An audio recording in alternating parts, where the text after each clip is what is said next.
guys, balik lagi di channel KL. Terima kasih untuk kalian semua yang udah klik video ini. Dan jangan lupa klik subscribe biar KL semakin semangat bikin video-video terus untuk kalian semua.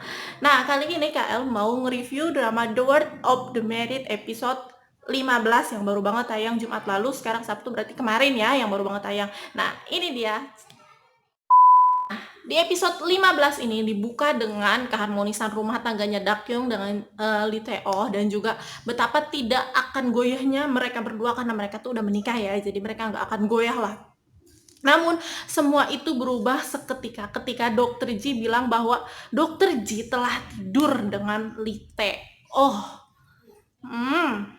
Nah, kemudian pada saat itu Dakyung yang mendengar itu langsung shock lah dia. Terus dia langsung kalut gitu. Nah, terus abis dokter Ji pergi, dia langsung masuk ke rumahnya itu. Habis dia masuk itu kan ada orang tuanya yang sedang berkunjung ya. Bahkan orang tuanya di situ yang sedang berkunjung sampai disuruh pulang gitu sama sama si Dakyung, disuruh pergi gitu. Nah, cuma orang tuanya yang udah khawatir ngelihat keadaan Dakyung yang kayak gitu, akhirnya mereka nanyain kenapa gitu. Dokter Ji bilang apa sama kamu? Tapi di situ dewasanya Dakyung, yang gue suka dari Dakyung nggak bilang bahwa Dokter Ji mengatakan hal itu. Di sisi lain ada Tae-oh yang lagi kalut banget karena dia habis nampar si Junyong. Junyong itu anak pertama dari hasil pernikahan dia dengan Dokter Ji. Dia habis menampar, habis itu dia lagi minum-minum gitu. Nggak lama dia pulang dan ternyata di rumah Dakyung lagi nungguin dia. Nah, si Dakyung ini nungguin dia, ternyata dia ingin menanyakan kebenarannya. Dia langsung nanyain ke Lee Tae-oh apakah benar Lee Tae-oh itu udah berselingkuh dengan Dokter Ji. Akhirnya di situ karena si Lee Tae-oh itu nggak jawab, si Dakyung membentak lah, bener atau enggak gitu loh. Kalau misalkan kalian berselingkuh, akhirnya si Lee Tae-oh langsung jawab iya. Nah, pada saat itu juga si Dakyung yang udah kalut banget, dia ngomel-ngomel lah pokoknya, ngomel panjang lebar gitulah ya, kali tinggi gitu. Nah, Dakyung bilang bahwa kamu tega mengkhianati dia, yang padahal Dakyung itu udah sangat mempercayai dia gitu. Walaupun Dakyung udah menemukan ciri-ciri kalau mereka berselingkuh sampai yang mereka sering bertemu, padahal mereka alibinya adalah untuk si Junyong. Ya udah, akhirnya Dakyung percaya itu semua. Dakyung udah percaya itu semua, tapi dokter Ji dan juga Lee Tae-oh ternyata berselingkuh gitu. Nah, makanya di situ Dakyung nggak terima banget kalau mereka tuh selingkuh. Aduh, sampai kayak gini gue. Nah, terus di situ juga Dakyung yang udah sedih banget, udah kalut banget, dia langsung pergi ke kamar. Akhirnya mereka berdua bisa ranjang lah di situ. Kita balik lagi ke dokter Ji. Dokter Ji yang tadi habis ngejemput si Junyong. Nah, di situ kan Junyong udah kalut banget ya. Dia habis di situ dokter Ji menenangkan dia lah, dia menenangkan. Kemudian setelah ditenangkan itu dokter Ji juga bilang bahwa nggak perlu takut karena di sini ada dokter Ji sebagai ibunya yang terus ada buat dia. Namun pada saat itu si Junyong udah kalut banget, dan juga dia bilang kita pindah aja ke tempat lain yang udah nggak ada orang satupun mengenal kita. Akhirnya ibunya ngasih pilihan, kamu mau memang pindah, tapi kalau misalnya kita pindah nggak bakalan ketemu sama ayah kamu lagi, gimana? Nah, di situ juga Junyong bilang ya udah nggak apa-apa, kita pindah dan juga nggak perlu lagi ketemu sama ayah. Nah, besoknya nih kita balik lagi ke si Dakyong. Besoknya si Dakyong yang emang istri yang baik ya, walaupun dia udah disakitin, dia udah dihianatin, dia udah ngebuatin sarapan buat Tae-oh. Nah, Tae-oh yang baru bangun itu datanglah dia ke dapur, terus dia minum, dia nggak negor sama sekali coba ke Dakyong. Nah, terus di situ juga Dakyong yang ngajak ngomong duluan dan bilang kalau dia tuh udah memaafkan Lee Tae-oh, dan juga ya udahlah kita baikan aja gitu. Karena si Dakyong itu memikirkan si Jenny, anaknya mereka berdua gitu. Nah, akhirnya di situ juga Dakyong bilang ya udah makan aja sarapan kamu di situ. Nah, si Tae-oh yang otaknya emang udah nggak ada dia kali ya, dia langsung makan, itu lahap banget. Padahal dalam kondisi yang seperti itu dia baru banget ngecewain Dakyong, terus dia makan sarapan yang dibuat Dakyong. Padahal kan dia harusnya minta maaf kayak apa kayak ya. Di situ dia nggak minta maaf sama sekali, terus langsung makan dengan lahapnya. Kesel aku sama orang kayak begitu, sama laki kayak gitu. Jangan sampai ya Allah ketemu yang kayak gitu. Dilanjut lagi, Teo yang tadi abis sarapan itu, yang nggak tahu malu itu, kalau menurut nggak tahu diri juga jadi cowok, ih sebel banget. Nah dia itu langsung apa tuh namanya, berpamitan untuk berangkat kerja ke Dakyong dan juga anaknya si Jenny. Nah tapi di situ si Teo bukan berangkat kerja, dia malah ke rumah si dokter Ji. Dia mau minta maaf ke si Junyong, tapi di situ kondisinya dia sedang diikuti oleh pesuruh dari ayahnya si Dakyong itu. Nah kenapa dia juga ke situ ya, harusnya dia langsung berangkat kerja aja, udah tahu kondisinya lagi kayak gitu. Dia datanglah ke rumah dokter Ji. Abis dia datang ke rumah dokter Ji, sebenarnya dokter Ji udah ngusir dia, tapi dia tetap menerobos masuk, dan dia mau ketemu sama si Junyong. Tapi si Junyong udah sama sekali nggak mau ketemu sama dia, dan Junyong pada saat ngelihat dia langsung bilang, kalau ayah mendekat sedikit lagi maka dia akan lapor polisi. Abis dari situ kesel lah si Teo, karena dia kesel dia langsung narik dokter Ji keluar. Abis di situ berantem hebat lah dokter Ji sama dia. Nah di sini mereka berantem hebat tentang ini siapa yang bakalan dapetin si Junyong itu.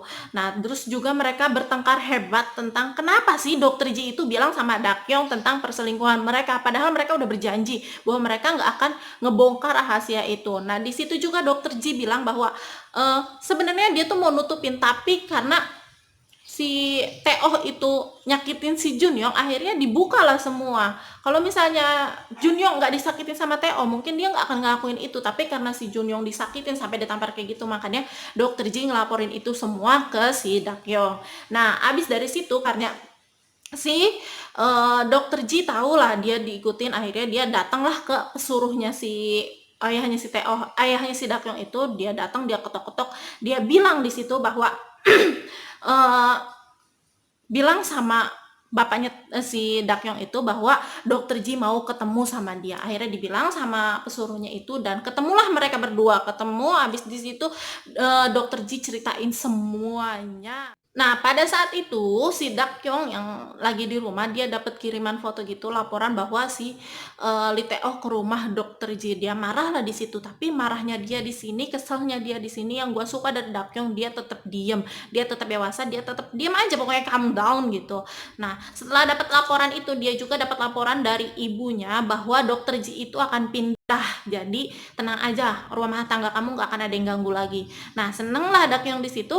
Dia habis dari situ dia langsung karena dia tahu mau pindah, dia langsung datengin rumah dokter Ji, pura-pura sebagai pembeli rumah. Dia datang bersama perantara jual beli rumah gitu. Dia langsung masuk ke rumah dokter Ji, terus juga dia langsung masuk ke kamar dokter Ji cari tahu bukti-bukti, dan ternyata di situ dia menemukan foto pernikahan dokter Ji dan juga Lee Tae-oh. Dan sialnya si Dakyong ini, pada saat dia lagi nyari-nyari bukti gitu, datanglah si Goyerim ini. Goyerim di situ menanyakan kepada perantara jual beli rumah itu, siapa, ada yang mau beli nggak gitu ya pokoknya. Nah di situ Dakyong ambil ngedengar ada percakapan mereka, dia langsung keluar dan ketemulah mereka berdua di sini. Habis mereka berdua, si Goyerim sama si Dakyong ketemu ini, disuruh keluarlah si perantara beli rumah itu. Mereka berdua ngobrol. Di sinilah si Goyerim ceritain semua tentang Lee Tae-oh, ceritain betapa cintanya Lee Tae-oh kepada dokter Ji, dan juga dia ceritain bagaimana berapa seringnya dokter Ji Lee Tae-oh bolak-balik ke rumah dokter Ji itu. Dan sampai karena si Dakyong itu nggak mau percaya ya, dia ngotot mulu kalau misalnya itu tuh disuruh sama dokter Ji. Akhirnya dia mau ngasih ini CCTV dari rumahnya si Goyerim, karena rumahnya Goyerim itu kan dia berhadapan gitu ya sama rumah dokter Ji. Akhirnya dia mau kasih lihat buktinya itu bahwa si Lee Tae-oh sering datang, tapi karena Dakyong udah kesel kali ya, dia udah nggak kuat banget nerima itu, akhirnya dia pergi dan dia langsung pulang. Malamnya itu si Dakyong itu mulai nggak enak lah tidur, dia udah nggak enak, kesana kesini udah nggak enak mademnya, pokoknya dia udah nggak enak lah. Akhirnya karena dia penasaran, dia ngajak dokter Ji ketemuan. Nah pas dia ngajak dokter Ji ketemuan itu, dibongkar lah semuanya sama dokter Ji, sampai lagu yang diberikan untuk melamar dokter Ji dia kasih tahu, cara melamarnya dia kasih tahu, terus juga barang-barang pemberiannya dikasih tahu sama dokter Ji. Nah, disitulah dibongkar sama dokter Ji bahwa semua barang dan semua yang diberikan kepada si Dakyong itu semua mirip dengan yang diberikan kepada si dokter Ji ini, bahwa Lee Tae-oh itu sebenarnya cuma menjadikan dia tuh bagian keduanya aja gitu, karena yang utamanya adalah si dokter Ji ini. Sampai karena kan di situ Dakyong nggak percaya juga ya, akhirnya ditariklah si Dakyong sama si dokter Ji, dikasih lihat bukti foto realnya, baju yang dipakai sama si Dakyong ternyata memang baju yang dulunya juga pernah mirip ya sama dengan yang dipakai dengan dokter Ji. Akhirnya di situ karena udah nggak kuat banget Dakyong menerima itu semua, dia sedih banget. Di situ juga dia sedih, akhirnya dia pergi, dia pulang dengan keadaan yang sangat sedih. Nah, besok paginya nih si Lee Tae-oh itu biasalah berangkat kerja, dia pamitan, dia juga bilang ke Dakyong bahwa saat ini dia udah dapat investor, udah mau dapat investor gitu. Nah, ketemulah dia sama investor. Pada saat itu ketemu dia sama investor, dia bayarlah, mau bayar ternyata kartu kreditnya udah nggak bisa digunain. Dia pusing, dia kesel, dia langsung lari lah, dia pulang ke kantornya. Kenapa kartu kredit perusahaan udah nggak bisa digunain gitu. Nah, ternyata memang itu sudah ditarik semuanya oleh bapaknya si Dakyong gitu. Mulai dari situ dia mulai panik, dia akhirnya pulang lah di sini dia. Nah, pas dia pulang ternyata semua barang-barangnya juga udah dikemasin, semua barang-barang Dakyong udah dikemasin, udah mau dibawa pergi. Di situ juga ada ayah Dakyong, langsung ngelemparin tas barang milik Lee Tae-oh. Di situ dokter Ji, kok dokter Ji sih, di situ Lee Tae-oh langsung dimarah-marahin, dan juga ayah dari Dakyong itu marah banget kepada dia dan juga mulai mengurus semua perceraiannya. Nah, si Tae-oh yang nggak terima itu dia langsung lari, dia langsung nemuin si Dakyong. Habis nemuin si Dakyong itu, si Dakyong yang memang udah kesel banget, Dakyong juga udah nggak mau nerima dia. Akhirnya Dakyong pergilah dengan orang tuanya. Nah, di situ dia sendirilah. Inilah awal kehancuran dari Lee Tae-oh. Abis dari situ dia tuh karena dia lagi di luar ya, akhirnya dia memaksa masuk gitu ke rumah. Dia maksa masuk, ternyata kata sandinya juga udah diubah, dia nggak bisa masuk lagi ke rumahnya, dan dia udah nggak bisa lah dia pokoknya masuk. Nah, di sini dia kalut banget, dan pada saat itu juga dokter Ji datang ke situ. Yang gua nggak ngerti di sini kenapa dokter Ji datang ke situ. Habis gitu dokter Ji disamperin lah sama si Teo, digutok-gutok gedor-gedor gitu pintu mobilnya, tapi tetap nggak keluar tuh si dokter Ji, cuma ngelihat aja terus langsung berisat udah pergi gitu aja. Pada saat di perjalanan pulang, si dokter Ji itu teleponan gitu sama anaknya, dia bilang bahwa semuanya udah beres gitu. Nah, anaknya di sini nanyain bahwa urusan ibu sama ayah udah selesai belum. Nah, karena di situ merasa belum selesai, dokter Ji balik lagi tuh, putar balik. Dokter Ji putar balik nyamperin si Lee Tae-oh. Nah, di sini juga dokter Ji ngasih uang gitu ke si Lee Tae-oh, dan juga dokter Ji bilang bahwa kamu akan saya sewakan studio gitu untuk dia.